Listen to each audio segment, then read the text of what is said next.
So guys, आपका बहुत बहुत स्वागत है मेरे चैनल पे। और आज की वीडियो में हम लोग बात करने वाले हैं कि हमें एक्सटर्नल परचेस करना चाहिए या तो फिर हमें इंटरनल ड्राइव्स परचेस करना चाहिए, या तो हमें 4 टीबी के लेने चाहिए या 12 टीबी के लेने चाहिए, या छोटे छोटे बहुत सारे मल्टी ड्राइव लेने चाहिए 1 टीबी 2 टीबी के, या तो फिर 16 टीबी के ड्राइव लेने चाहिए बड़े ड्राइव, या तो फिर हमें सिर्फ और सिर्फ इंटरनल ही ले करके अपनी पीसी पर भर देना चाहिए। और तो और बात करेंगे कि हम लोग अपना डाटा को सुरक्षित रख कैसे पाते हैं। तो वीडियो में बने रहो सारी बातें जानने के लिए, ताकि आपको पूरी बातें बढ़िया ढंग से समझ में आए। और चैनल को सब्सक्राइब नहीं किया हो तो चैनल को सब्सक्राइब करो, तभी करना, पहले विजिट कर लेना। अगर आपको इस टाइप के कंटेंट पसंद आते हैं तो भाई सब्सक्राइब करना, और पसंद नहीं आते हैं तो भाई बता देना क्या सुधार करूँ, कमेंट वगैरह करना कि किस चीज़ के लिए इम्प्रूवमेंट करूँ, तो मैं ज़रूर से कोशिश करूँगा। ठीक है, तो let's get start with the video. Now हम बात करने जा रहे हैं कि क्यों हमें बड़े कैपेसिटी वाले खास करके एक्सटर्नल ड्राइव नहीं लेना चाहिए। तो देखो गाइस, एक्सटर्नल लोग क्यों खरीदते हैं, क्योंकि उन्हें कैरी करना होता है। ओके, और कैरी करने के दौरान ये हमेशा से रिस्क बना हुआ रहता है, कहीं हमारे हार्ड ड्राइव कहीं गिर ना जाए, या तो फिर वो टूट ना जाए, या तो फिर उन्हें कोई चोरी ना कर ले। अगर तीनों में से कोई भी कंडीशंस ट्रू होता है, मतलब चोरी होता है, गिरता है, टूटता है, तो फिर भाई आपका जो डाटा और जो पैसा जो हार्ड ड्राइव पर आपने लगाया ना, वो पूरा का पूरा एक साथ ही जाने वाला है।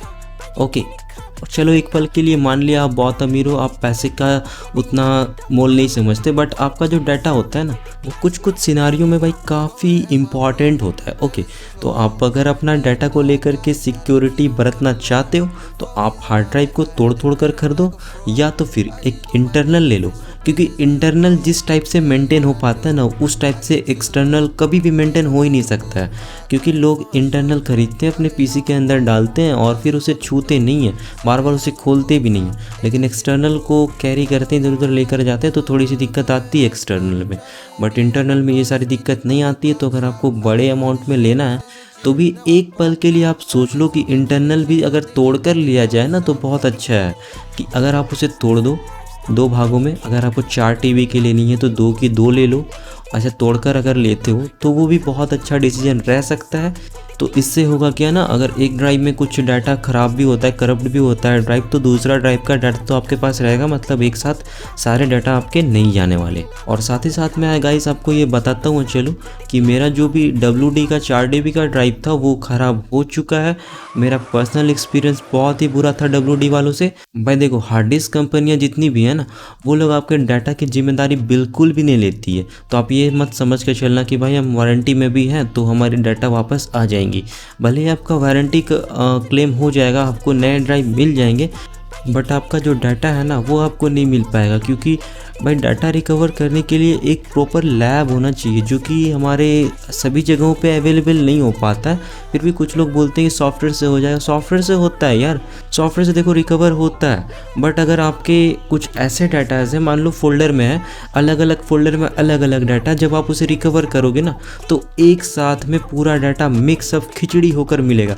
तो उससे कुछ कुछ काम में, कुछ कुछ सिनारियों में वो काम आ सकता है, बट सारे सिनारियों में वो सक्सेस नहीं हो पाता। इसलिए आप इसकी उम्मीद मत करना कि आपके डाटा बिल्कुल पहले जैसे आपके लिए वापस आ जाएंगे।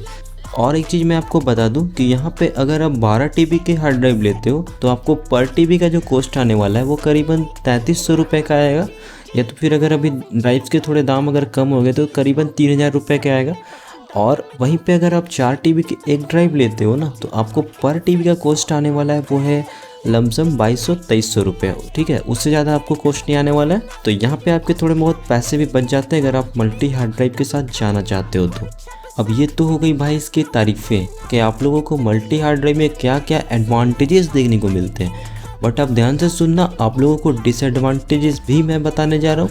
तो डिसएडवांटेजेस आप देखते जाओ, समझते जाओ, और फिर बाद में अपनी जो डिसीज़न है वो लेते रहो। ठीक है, देखो डिसएडवांटेज तो आपको पहला निकल कर आता है, वो है केबल क्लस्टर का। आप अगर बहुत सारे हार्ड ड्राइव यूज़ कर रहे हो तो उसमें देखना आपके पीसी में जो पीसी केस होंगे ना, अगर उस पर स्पेस नहीं हुई, ठीक ढंग से केबल मैनेजमेंट का जगह नहीं है, तो आपके वहाँ पे केबल क्लस्टर बढ़ जाएगा, जिसके वजह से आपके एयर फ्लो में काफ़ी रुकावट देखने को मिल सकती है। और एयर फ्लो में रुकावट हुई तो आप समझ ही रहो किस लेवल की दिक्कत आने वाली है। तो ध्यान रखना अगर आप बहुत सारे हार्ड ड्राइव यूज़ करने वाले हो तो। और दूसरी बात है कि अपग्रेडेशन की। अगर आप मल्टी हार्ड ड्राइव यूज़ कर रहे हो, 2 TB की 4 ले लिया आपने, 2 TB की 4 मतलब कि 8 TB, तो ठीक है, और आपको ज़रूरत पड़ती है भाई 12 TB 16 TB की ज़रूरत आपको पड़ती है, इतने आपके डाटाज हैं, तो हो सकता है कि आप एक्सटर्नल ख़रीद लो, ऐड कर लो, हो जाएगा।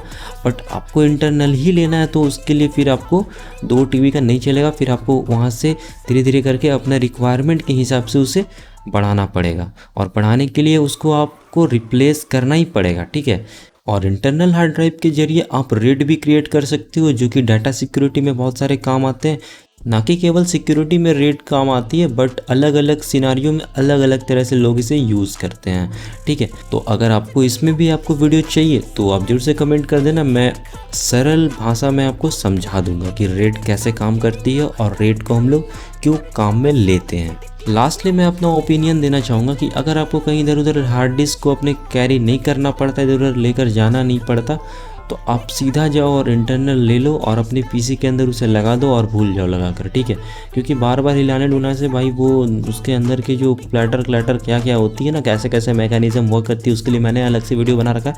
अगर आपको चाहिए तो जरूर से आई बटन पर मैं लिंक दे दूँगा, आप देख लेना जाकर।